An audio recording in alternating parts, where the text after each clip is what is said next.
Hello everyone. तो थोड़ा सा लेट हो गया क्वेश्चन डालने में।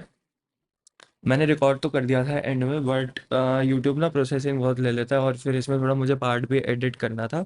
तो इसलिए जब तक आपको ये वीडियो मिलेगी तब तक ये लेट हो चुकी होगी, बट कॉन्टेस्ट खत्म हो गया, कोई बात नहीं, हमें तो लॉजिक से मतलब है, राइट। तो चलो फिर समझते हैं इस क्वेश्चन में हम लॉजिक क्या लगाने वाले हैं। इस क्वेश्चन में सिंपल क्वेश्चन है, एक अरे दे रखा है तुमको, ठीक है, एक अरे दे रखा है जिसमें तुम्हें इसको लेक्सिकोग्राफिकली स्मॉल बनाना है, मतलब स्वैप ऑपरेशन तुम कर सकते हो। और इसको छोटा बना दो। इतना मतलब छोटी वैल्यू होनी चाहिए, ठीक है, लेक्सिकोग्राफिकली स्मॉलेस्ट, मतलब डिक्शनरी समझते हो, डिक्शनरी। डिक्शनरी देखी होगी ना। तो कोई वर्ड कैसे पीछे आता है एक दूसरे के, अरे अब एग्जांपल इसका देते हैं, जैसे ए बी सी, और ये इससे किससे बड़ा होगा, ये ए सी बी से छोटा है ना, है ना। और या फिर 1 2 3 इज लेस देन 1 3 2, ऐसा कुछ समझ लो, ये लेक्सिकोग्राफिकल ऑर्डर होता है, ठीक है तुम्हारा। तो ऐसा कुछ ऑर्डर चाहिए मेरे को अपने अरे के एलिमेंट्स का, ठीक है। तो अब मुझे क्या करना है। अब मुझे यहाँ पे इन्होंने एक कंडीशन दे रखी है कि आप स्वैप कर सकते हो, अरे के एलिमेंट्स तभी कर सकते हो जब किसी दो इंडेक्स, जो भी दो एलिमेंट के आप दो एलिमेंट जब आप स्वैप करना चाहते हो ना, उन दोनों का जो आई माइनस जे का डिफरेंस होगा, एब्सोल्यूट डिफरेंस होगा ना, वो ना ग्रेटर देन इक्वल टू के होना चाहिए। ये कंडीशन हमको ध्यान में रखनी है, ठीक है। ये कंडीशन मुझे ध्यान में रखनी है। अब अब इसका ना बहुत अच्छा सॉल्यूशन एक है कि हम क्या करेंगे। हम आपको एक टेस्ट केस करके दिखाता हूँ, ठीक है। जैसे हमारे पास अरे है 3 2 1, ठीक है। और यहाँ पे क्या के की वैल्यू है कि दो इंडेक्स के बीच की जो वैल्यू मेरे को दे रखी है वो दे रखी है 2, ठीक है। दो इंडेक्सेस के बीच की वैल्यू होनी चाहिए 2। अगर इससे कम की वैल्यू है तो आप स्वैप नहीं कर सकते। जो दो नंबर्स हैं, अब तुम ये देख रहे हो कि 3 और 1 के बीच में जो है 2 की वैल्यू आ रही है मेरे को डिफरेंस, ये वाला इंडेक्स 0 है, ये 1th इंडेक्स है, ये 2nd इंडेक्स है, तो इनको माइनस करूंगा तो 2 आ जाएगा, राइट। और मैं इनको स्वैप कर दूंगा तो मेरा आंसर आ जाएगा 1 2 3। क्वेश्चन तो तुम लोग बिल्कुल सही समझो। अब इसे सॉल्व कैसे करेंगे। तो मैंने सॉल्व करने का इसमें ना एक तरीका ऐसा निकाला है कि मैं पहले अपने एक वेक्टर बनाऊंगा मूव्ड करके, और मैं एक वेक्टर बनाऊंगा अनमूव्ड करके। आ रही बात समझ में। ऐसा कुछ करूंगा, ठीक है, ऐसा कुछ करूंगा। तो जो जो इंडेक्स में मूव कर सकता हूँ, जो जो इंडेक्स में मूव कर सकता हूँ, वो मैं इसके अंदर स्टोर करा लूंगा। जो जो इंडेक्स में मूव नहीं कर सकता, जो जो नंबर में मूव नहीं कर सकता, वो मैं इसके अंदर करा दूंगा, ठीक है। थोड़े बहुत टेस्ट केस तुम सॉल्व करोगे तो तुम्हें ये चीज भी समझ में आ जाएगी ऐसा मैं क्यों कर रहा हूँ, ठीक है। मैं क्या कर रहा हूँ, मैं इसमें से सारे इंडेक्सेस निकाल लूंगा जो जो मैं स्वैप कर सकता हूँ, जो स्वैप करने के लिए एलिजिबल है। तो जो भी मेरे इंडेक्स होंगे जो स्वैप करने के लिए एलिजिबल होंगे वो मैं मूव्ड के अंदर डाल दूंगा, ठीक है, वो मैं मूव्ड के अंदर डाल दूंगा। फिर फर्स्ट स्टेप क्या है, फर्स्ट स्टेप है अपना मूव्ड और अनमूव्ड वेक्टर को तैयार कर लो, ठीक है। ये जो वेक्टर मैंने बना रखा है या जो अरे बना रखा है, इस अरे को ना तैयार कर लो, इसके अंदर अपने अरे की वैल्यूज डाल लो, ठीक है। इसको तैयार करा और फिर क्या करना है, मूव्ड को सॉर्ट कर दो। जो भी इंडेक्सेस है ना, जो भी इंडेक्सेस तुम मूव कर सकते हो, स्वैप कर सकते हो। तो देखो सॉर्ट करने से मुझे क्या पता चलेगा, देखो बहुत बड़ा टेस्ट केस भी हो सकता है, अब मैं हर बार जा जाके तो चेक नहीं कर सकता, या फिर जितने इंडेक्सेस पॉसिबल है, क्योंकि मेरे लेफ्ट साइड में भी देखो अरे के, देखो एक ये अरे है मेरा, ठीक है, एक अरे है मेरा जिसमें तुम्हें कह रखा है कि मिनिमम डिफरेंस होना चाहिए। तो मेरे लेफ्ट साइड में भी एलिमेंट है, मेरे राइट साइड में भी एलिमेंट है, ऑब्वियसली तुम इस साइड वाले एलिमेंट को देखोगे, फिर बीच में एक के एलिमेंट का गैप होगा, फिर इस साइड कोई एलिमेंट होगा, फिर तुम स्वैप करोगे, मतलब मेरे लेफ्ट साइड भी एलिमेंट एग्जिस्ट कर रहे हैं, राइट साइड भी एलिमेंट एग्जिस्ट कर रहे हैं। और तुम उसे तभी स्वैप करोगे, कब स्वैप करोगे तुम मुझे खुद बताओ। तुम तभी स्वैप करोगे ना जब वो लेक्सियोग्राफिकली स्मॉलेस्ट होगा, जब वो स्मॉलेस्ट वैल्यू बना रहा होगा, राइट, तभी करोगे। तो इतना सब मैं हर बार जा जाके चेक करने से अच्छा मैं लेफ्ट वाले एलिमेंट को उठा ले रहा हूँ और राइट वाले एलिमेंट को, जितने पॉसिबल लेफ्ट वाले एलिमेंट है और जितने पॉसिबल राइट वाले एलिमेंट है ना, उनको मैं क्या करूंगा, सॉर्ट कर दूंगा, उनको मैं सॉर्ट कर दूंगा, राइट। आ रही है बात समझ में। फिर मैं क्या करूंगा, फिर अब मुझे अपना आंसर वेक्टर बनाना है, मुझे क्या बनाना है, आंसर वेक्टर बनाना है जो मेरा आंसर होगा। अब आंसर में क्या करूंगा, मैं आंसर वेक्टर में मुझे पता है कि आधे एलिमेंट इस साइड से थे, आधे एलिमेंट इस साइड से थे, अनमूव्ड वाले बीच में थे, ठीक है। तो मैं क्या करूंगा, ये जो मूव्ड वेक्टर है, मूव वेक्टर की जो आधे एलिमेंट होंगे वो डाल दूंगा। मूव वेक्टर के आधे एलिमेंट, पहले तुम आधे एलिमेंट डाल दोगे मूव वेक्टर के आंसर वेक्टर के अंदर, फिर अनमूव्ड वाले डालोगे, ठीक है, जो मेरा अनमूव्ड होगा, अनमूव्ड वाला वेक्टर होगा। फिर उसके बाद प्लस जो आधे एलिमेंट बचे हैं वो, ठीक है, ठीक है। समझ में आ रहा है, लॉजिक समझ में आया। फिर से समझाऊं, फिर से समझते हैं। अगला टेस्ट केस ले लें, अगला टेस्ट केस लेते हैं, चलो। इसमें है 3 2 4 1, ठीक है। अब इसमें मैं एक मूव्ड वेक्टर बना लूंगा और एक अनमूव्ड बना लूंगा, आ रही बात समझ में? एक अनमूव्ड और एक मूव्ड, स्पेलिंग गलत हो गई मुझे पता है, ठीक है। तो अब आगे मूव वेक्टर, एक अनमूव्ड वेक्टर।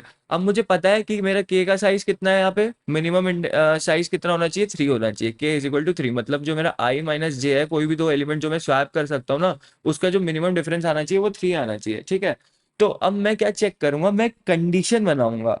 कंडीशन क्या होगी मेरी, या तो मेरा एलिमेंट जो है ना, मैं बिटवाइज और का यूज करूंगा और मैं एक कंडीशन चेक करूंगा। मेरे को पता है ना, मेरे जो स्वैप वाला एलिमेंट है वो मेरा यहाँ भी हो सकता है, मेरे राइट साइड भी हो सकता है। अब जैसे देखो यहाँ पे, ये इंडेक्स मेरा 0 है, ये इंडेक्स मेरा 1 है, ये इंडेक्स मेरा 2 है, ये इंडेक्स मेरा 3 है, ठीक है। अब मुझे पता है इसमें कौन सा एलिमेंट स्वैप हो सकता है, इसमें कौन सा एलिमेंट स्वैप हो सकता है, फर्स्ट और लास्ट वाला, क्योंकि इन दोनों का ही डिफरेंस 3 बन रहा है। तो मैं एक ऐसी कंडीशन बना लेता हूँ। मैं कंडीशन क्या बना लूंगा, अगर मेरा आई, जो मेरा इंडेक्स है, जो मेरा करंट इंडेक्स है, अगर उसमें मैं के प्लस कर दूं, और वो मेरा क्या, अगर मेरे अरे के साइज से, अगर मेरे अरे का साइज जो है मेरा n-1 एलिमेंट्स है, राइट। हमारे अरे में हमेशा n-1 एलिमेंट्स, मतलब जो इंडेक्स है, जीरो बेस्ड इंडेक्सिंग है, तभी मैं यहाँ पे n-1 लिख रहा हूँ, ठीक है। ये कंडीशन मैंने यहाँ पे लिख दी। तो ये कंडीशन जो है मेरे को लेफ्ट साइड वाले एलिमेंट्स दे देगी, ठीक है। ये कंडीशन मेरे को लेफ्ट साइड वाले स्वैप करने वाले एलिमेंट्स मेरे को दे देगी, ठीक है। ठीक है। लेफ्ट साइड वाले स्वैप जो जो कर सकते हो, और राइट साइड वाले कैसे पता चलेंगे, वो तो तुम सिंपली ऐसे लिख सकते हो ना, I is greater than equal to K. क्योंकि यहाँ पे ये दे रखा है ना, हम लोग इंडेक्सेस से पढ़ते हैं, देखो ध्यान से समझो। मेरे को पता है कि जो मेरे एलिमेंट्स है ना, मैं दो वैल्यूज तुम चूज करोगे और बीच में एक के वैल्यू का गैप होगा। के वैल्यू क्या है, हमारी डिस्टेंस, दो इंडेक्स के बीच की डिस्टेंस होगी। तो मुझे पता है कि मेरे जो ये जो डिस्टेंस है हमेशा बीच में रहने वाली है, और लेफ्ट साइड में कुछ एलिमेंट्स होंगे, राइट साइड में कुछ एलिमेंट्स होंगे। आ रही है बात समझ में? हर बार तुम्हें चेक नहीं करना पड़ेगा, तुम एक ही बार में कर सकते हो उसको। तो अब मेरे लेफ्ट साइड वाले एलिमेंट्स कैसे निकालूंगा, वो मैं इस कंडीशन से निकाल सकता हूँ। कैसे, आई प्लस के क्या है, आई मेरा 0 है, के मेरा 3 है, should be less than equal to n-1, that is 4-1। तो 3 is less than equal to 3 है। तो मतलब मेरे पास एलिमेंट है स्वैपेबल, लेफ्ट साइड में भी राइट साइड में भी। और जो मेरा लास्ट वाला एलिमेंट है वो 3 है, वो 3 is less than equal to 3। तो मेरा लास्ट एलिमेंट भी, जब हम एक फॉर लूप लगाएंगे, इस अरे को आइटरेट करेंगे, और मूव्ड के अंदर मेरा 1 आ जाएगा, ठीक है। और यहाँ पे अनमूव्ड के अंदर 2,4 आ जाएगा। फिर मैं मूव्ड को सॉर्ट कर दूंगा, अगला स्टेप मेरा सॉर्टिंग है, अगला स्टेप मेरा सॉर्टिंग है। तो मूव्ड के अंदर क्या आ जाएगा, मूव्ड के अंदर आ जाएगा 1,3, 1,3, ठीक है। सॉर्ट कर दिया। अब मेरे को एक आंसर वेक्टर बनाना है जिसमें मेरे को आंसर स्टोर कराना है। सबसे पहले इसके आधे एलिमेंट लूंगा, सबसे पहले इसका आधा, इसमें दो एलिमेंट है तो आधे एलिमेंट कितना, यहाँ पे 1 आ जाएगा, ठीक है। फिर उसके बाद मैं अनमूव्ड को डालूंगा, अनमूव्ड कितने, 2,4, 2,4। फिर मेरा आधे एलिमेंट इसके फिर से, तो 3 बचा। तो ये मेरा आंसर है, 1 2 4 3 आ रहा है। तो आई होप समझ में आया हो।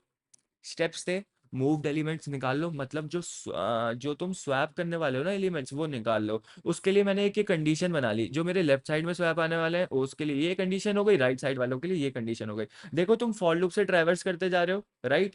फॉर लूप से तुम ट्रैवर्स करते जा रहे हो, तो जितने नंबर ऑफ पॉसिबल एलिमेंट्स है ना, मुझे पता चल जाएगा लेफ्ट साइड में कितने इस कंडीशन से और इस कंडीशन से। ध्यान से देखो, इसमें मैं क्या कर रहा हूँ, जो मेरा इंडेक्स है, जिस करंट इंडेक्स पे मैं हूँ, जिस करंट इंडेक्स पे मैं हूँ, जैसे कि मैं 0 पे हूँ, ठीक है। उसमें मैं के, मतलब जितनी डिस्टेंस बीच में रहनी चाहिए वो मैंने प्लस कर दिया। और उसके बाद मैंने चेक कर लिया कि कहीं कहीं ये जो मेरा पर्टिकुलर एलिमेंट है, क्या मेरे पास ये साइज ऑफ द अरे, साइज ऑफ द अरे मतलब 4 एलिमेंट है मेरे पास। तो मैं ये देखना चाहता हूँ कि क्या इतने डिस्टेंस के बाद इसके पास और एलिमेंट्स बच रहे हैं, ताकि वो डिस्टेंस भी कवर हो जाए और मेरे पास स्वैप करने के लिए नंबर है। स्वैप करने के लिए क्या मेरे पास नंबर बच रहे हैं उसके बाद। तो इस कंडीशन से पता चल जाएगा, हाँ बच रहे हैं, ठीक है। वरना अगर ये अप्रोच क्यों कर रहे हैं हम, देखो अगर तुम हर एक, देखो तुम्हारे पास, मैं तुमको एक चीज बताता हूँ, ठीक है। एक रैंडम अरे लेता हूँ मैं, रैंडम लेता हूँ, सॉरी गाइस, एक नया पेज बनाते हैं, ठीक है। अगर मैं यहाँ पे ले लूँ 3 4 5 6 7 8 9 10, ठीक है, ऐसा कुछ ले लिया मैंने, और के 3 रख दिया, ठीक है, के को मैंने 3 रख दिया। तो ये इस नंबर पे है मेरा आई, अभी मैं इस पे ट्रैवर्स कर रहा हूँ, ठीक है। ये मेरा 4 1 2 3, ये डिस्टेंस कवर हो गई। उसके बाद मेरे पास इतने एलिमेंट बच रहे हैं। अगर लेट से ये 17 होता और ये 19 कुछ होता, तो हर बार तुम्हें चेक करना पड़ता है कि इसमें से मुझे, अब मैं कौन से एलिमेंट मेरा मिनिमम है, ठीक है, इसमें से मेरा कौन सा मिनिमम है। तो तुम एक फॉर लूप लगाते, फिर चेक करते मिनिमम, फिर तुम इसमें से एलिजिबल देखते, फिर उसके साथ तुम इसको स्वैप करते, राइट। इससे बढ़िया इससे अच्छी अप्रोच यही है ना कि एक मूव्ड वेक्टर बना लूं, उसमें मैं सारे एलिमेंट स्टोर कर लूं। फिर अब मेरा आई जब यहाँ पे आएगा, तो कितनी डिस्टेंस है, 1 2 3, अब मेरे पास इतने एलिमेंट्स बचे हैं कि मैं उनको इस 4 को इतने एलिमेंट्स के साथ स्वैप कर सकता हूँ, तो ये जो मेरा 4 है वो भी मेरा मूव्ड वेक्टर में आ जाएगा, राइट। फिर मैं 5 पे आया मेरा आई। अब मेरे पास 6 17 8 ये मेरी डिस्टेंस हो गई। और फिर मेरे पास कितने 19 और 10 एलिमेंट बचा। फिर मेरा क्या हो गया, 5 भी इसके अंदर आ गया। समझ रहे हो कैसे निकाल रहे हो मूव वेक्टर? तो आई गेस समझ में आ गया होगा। सॉरी यहाँ पे थोड़ी सी गलती हो गई थी, वो मैंने समझाने के चक्कर में थोड़ा यहाँ पे मैं कंडीशन मैंने यहाँ पे गलत लिख दी थी। आई होप आप लोग को समझ में आ गया हो कि हम ये कंडीशन क्यों यूज कर रहे हैं, ठीक है। ताकि मैं लेफ्ट साइड के स्वैप वाले एलिमेंट्स निकाल सकूँ और राइट साइड वाले निकाल सकूँ, ठीक है। तो फटाफट से लिख लूँ इसका कोड। तो मैंने यहाँ पे इनपुट केस तो ले लिया है, और उसके बाद मैं यहाँ पे अपना जो मेरा फंक्शन है उसकी कॉल कर रहा हूँ, ठीक है। आई होप ये क्लियर हो। इनपुट फॉर्मेट लिखने का कोई सेंस नहीं है, मैं सीधा लॉजिक लिखना शुरू करता हूँ, ठीक है। तो अब मैं क्या करने वाला हूँ, एक फंक्शन बनाने वाला हूँ वॉइड का, ठीक है। इसी फंक्शन के अंदर हम प्रिंट भी कर देंगे, ठीक है।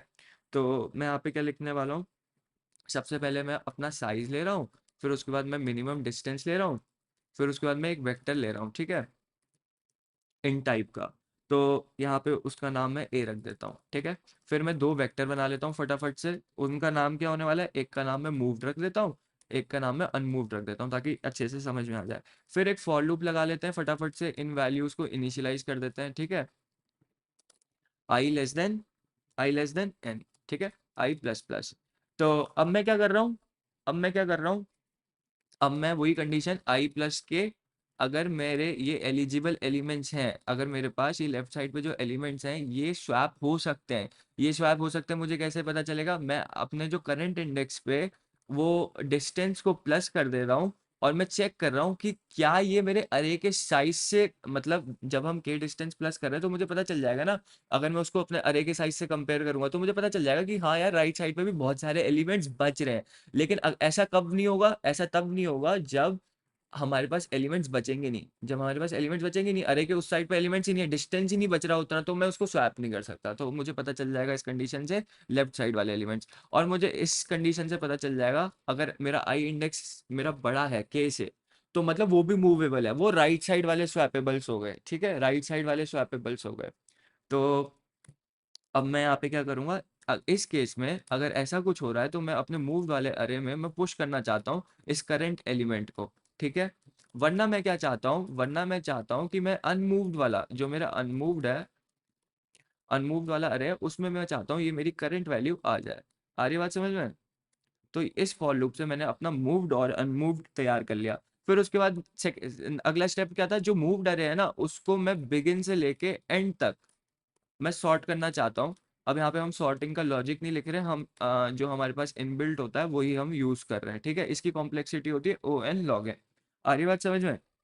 फिर उसके बाद मैं क्या चेक कर रहा हूँ कि अगर मेरे अनमूव्ड वाले एलिमेंट, अगर मेरा अनमूव्ड वाला अरे जो है वो खाली है, तो उसको हम कैसे कर सकते हैं, वेक्टर का ना फंक्शन होता है एम्प्टी, ठीक है। तो मैं चेक कर रहा हूँ कि अगर मेरा अनमूव्ड वाला अरे खाली है, कुछ ऐसा केस होगा ना जिसमें वो शायद खाली हो, तो उसमें तो कोई जरूरत ही नहीं है फिर उस कोई एलिमेंट्स ऐड करने की, सीधा सीधा मैं अपना मूव्ड वाला प्रिंट करा सकता हूँ। तो मैं क्या करूंगा, यहाँ पे लिखूंगा फॉर इंट आई, यहाँ पे फॉर ईच लूप यूज कर लेते हैं, ठीक है। तो auto I is to move, ठीक है, auto I is to move, and यहाँ पे मैं प्रिंट करा दूंगा अपना अरे, ठीक है। तो अगर ऐसा नहीं है, अगर ऐसा नहीं है तो हमें क्या करना था, हमें पहले आधा मूव्ड प्रिंट कराना था, फिर आधा अनमूव्ड कराना था, फिर आधा मूव्ड कराना था, राइट। आ रही है बात समझ में? क्योंकि स्वैप कर रहे हो तुम स्वैप कर रहे हो, लेकिन हमने क्या करा था, हमने तो एक मूव्ड अरे में जितने स्वैप थे ना सारे उसमें डाल के सॉर्ट कर दिया था। तो अब आधे लेफ्ट साइड जाएंगे, आधे राइट साइड जाएंगे, और बीच में जो अनमूव्ड होंगे वो अनमूव्ड वहीं रहेंगे, वो उनकी पोजीशन चेंज नहीं हो रही। तो मैं क्या करता हूँ, सबसे पहले अपना मूव्ड अरे का साइज निकाल लेता हूँ, ठीक है। और कुछ इनबिल्ट फंक्शंस जो हमारे एसटीएल स्टैंडर्ड टेम्पलेट लाइब्रेरी होती है उसका एक वेक्टर पार्ट होता है, ठीक है। उसके कुछ मेथड्स मैं यूज करने वाला हूँ। अगर आपको वो नहीं आता है तो आपको वो प्लीज चेकआउट करना पड़ेगा, अगर वरना आपको यहाँ पे अंडरस्टैंड करना मुश्किल हो जाएगा। वरना आप अपने हिसाब से भी, आपको लॉजिक तो समझ आ गया, आप अपने सिंपल यूज करके, सिंपल चीजें जो होती है फॉर लूप वगैरह यूज करके आप वैसे भी उसको डायरेक्ट प्रिंट करा सकते हो, ठीक है। मैं यहाँ क्या लिखूंगा, वेक्टर इंट आंसर, और इसको मैं इनिशियलाइज कर दूंगा पहले से ही। इसके अंदर मैं कौन सी वैल्यूज डालने वाला हूँ, मैं मूव जो अरे है ना उसके बिगिन से लेके मैं उसके अंदर प्लस के बाई टू लिखूंगा मैं, प्लस के बाई टू, मतलब आधी वैल्यूज। मैंने इस वेक्टर इंट आंसर के अंदर ये आधी वैल्यूज डाल ली, ठीक है। उसके बाद मुझे क्या करना है, उसके बाद मुझे अनमूव्ड वाला वेक्टर डालना है। तो यहाँ पे मैं क्या करूंगा, इंसर्ट मेथड का यूज करूंगा, और यहाँ पे मैं कहाँ इंसर्ट करना चाहता हूँ, मैं इंसर्ट करना चाहता हूँ आंसर के एंड पे, क्योंकि अभी आधी वैल्यूज डाल दी है। अब उसके आगे मैं पुश करना चाहता हूँ, तो उसके आगे मैं कौन सी वैल्यूज डालना चाहता हूँ, मैं अपने अनमूव्ड वेक्टर वाली वैल्यूज डालना चाहता हूँ बिगिन से लेके एंड तक, ठीक है। फिर उसके बाद क्या करना चाहता हूँ, अब मैंने अनमूव वेक्टर भी डाल दिया, मैं फिर से आंसर के एंड में ऐड करना चाहता हूँ एलिमेंट, लेकिन इस बार मैं मूव वाला जो अरे जो मेरा आधा छूट गया था ना, उसको बिगिन मतलब k/2 वैल्यूज हमने डाल दी थी, अब k/2 वैल्यूज रह गई, तो k/2 वाले इंडेक्स से लेके मैं एंड तक की वैल्यूज डालना चाहता हूँ उसमें। आ रही बात समझ में, लाइन का मतलब समझ रहे हो, लाइन का मतलब समझ में आ गया होगा, ठीक है। फिर उसके बाद फिर से मैं अपना auto I is to answer करके मैं चुपचाप अपना आंसर को प्रिंट आउट करवा दूंगा। एक बार रन करके देखे सही चल रहा है, एक बार रन करके देखे। तो क्या आ रहा है मेरा, 1 2 3 1 2 4 3, सॉरी यहाँ पे ना हमें एंडल डालना पड़ेगा, ठीक है। एक एंडल डाल देते हैं यहाँ पे, सी आउट एंडल, और इसके बाद भी मैं एक एंडल डाल देता हूँ, तो ताकि लूप जो मेरा अगला टेस्ट केस है ना, उसके बीच में स्पेस आ जाए, ताकि ठीक है, यहाँ पे मतलब स्पेस ना आ जाए, एंडल का मतलब है कि नेक्स्ट लाइन से आ जाए, ठीक है। 1 2 3 1 2 4 3 सबमिट करके देख लें। क्या कर रहे हैं हम, फिर से समझा रहा हूँ, मूव्ड जो भी मेरे स्वैप हो सकते हैं पेयर्स, उनको मैं मूव्ड वेक्टर में डाल रहा हूँ, और बाकियों को अनमूव्ड वेक्टर में डाल रहा हूँ। मूव्ड को सॉर्ट कर दे रहा हूँ ताकि मुझे बार बार कंपेयर ना करना पड़े, राइट, ठीक है। हम क्या कर रहे हैं, हम जो मूव्ड है ना, मूव्ड के अंदर सारे पेयर्स डाल दे रहे हैं जो सॉर्ट हो सकते हैं। क्यों डाल दे रहे हैं, ऐसा क्यों कर रहे हैं, देखो मैंने अभी इस वाले एग्जांपल में तुमको समझाया था ना, कहाँ गया वो एग्जांपल, एक एग्जांपल दिया था ना हमने, वो पेज कहाँ गया, हाँ। तो इसमें तुम्हें बार बार चेक करना पड़ता ना, इसमें से कौन सी मिनिमम वैल्यू है, कौन सी इसके साथ मैं स्वैप करूं, कौन सी नहीं स्वैप करूं। तो तुम जब सॉर्ट कर दोगे, जितनी वैल्यूज तुम इधर से उठा सकते हो स्वैप करने के लिए, और जितनी तुम इधर से उठा सकते हो, उनको डायरेक्टली सॉर्ट कर दो ना, तो तुम्हें ये निकालने की जरूरत नहीं पड़ेगी कि कौन सी वैल्यू तुम्हें वहां डालनी है, ठीक है। तो ये आसान कर देगा, ठीक है। तो हमने ये क्वेश्चन सक्सेसफुली सॉल्व कर लिया है। और आपको ये लाइंस अगर समझ में नहीं आ रही हैं, तो एक बार आप जाके ना वो आर्टिकल जीएफजी पे वेक्टर का पढ़ लो, तो आपको ये मेथड समझ में आ जाएंगे। वरना सी प्लस प्लस रेफरेंस एक वेबसाइट होती है जहाँ पे आपको सिंटेक्स समझने में बहुत आसानी हो जाएगी। तो मैं यहाँ क्या कर रहा हूँ, एक वेक्टर इनिशियलाइज कर रहा हूँ जिसमें पहले से आधी वैल्यूज मूव्ड वेक्टर की पड़ी हुई हैं, ठीक है। उसके बाद मैं इंसर्ट मेथड का यूज कर रहा हूँ, आंसर जो वेक्टर मैंने इनिशियलाइज करा है उसमें कुछ वैल्यूज है, मैं उसके आखिरी में ये वाली वैल्यूज डालना चाह रहा हूँ, जो मेरा वेक्टर है अनमूव्ड, ठीक है, उसको मैं बिगिन से लेके एंड तक डालना चाह रहा हूँ, ठीक है। ये क्या होते हैं, आइटरेटर्स होते हैं। तो वो वैल्यूज डल गई, फिर उसके बाद मैं मूव वेक्टर की आधी वैल्यूज डालना चाह रहा हूँ, तो मैं आंसर डॉट इंसर्ट का यूज करके ये जो मेरा एंड है, आंसर के एंड पे मैं आधी वैल्यूज मूव वाली, move dot begin plus k/2, मतलब आधी वैल्यू जो हमने पिछली बार डाली थी ना, move begin plus k/2, k/2 मतलब इंडेक्स, आधा इंडेक्स जो है, आधा अरे मैंने पहले डाल दिया था, और वही आधे वाले अरे के जो आधा अरे जहाँ पे हमने छोड़ा था वहीं से आखिरी तक का अब डाल दो, ठीक है। आई होप समझ में आ गया होगा ये क्वेश्चन। अगर नहीं आया समझ तो प्लीज मुझे कमेंट्स में बताओ, ठीक है, क्या कौन सा पार्ट समझ नहीं आया, मैं कमेंट्स में आपको आंसर बताऊंगा। और अगर आपको ये वेक्टर ये सब चीज़ें समझ में नहीं आती हैं, सी प्लस प्लस का उतना सिंटेक्स अच्छे से समझ नहीं आता, तो आप मेक श्योर करना कि आप मेरे इस चैनल पे सी प्लस प्लस वाली सीरीज़ को चेकआउट करो। हम यहाँ पे रोज़ मैं 12 बजे यहाँ पे एक वीडियो अपलोड करता हूँ, ठीक है। और हम यहाँ स्क्रैच से सब कुछ शुरू कर रहे हैं, सारा सिंटेक्स शुरू से सीख रहे हैं समझना, ठीक है।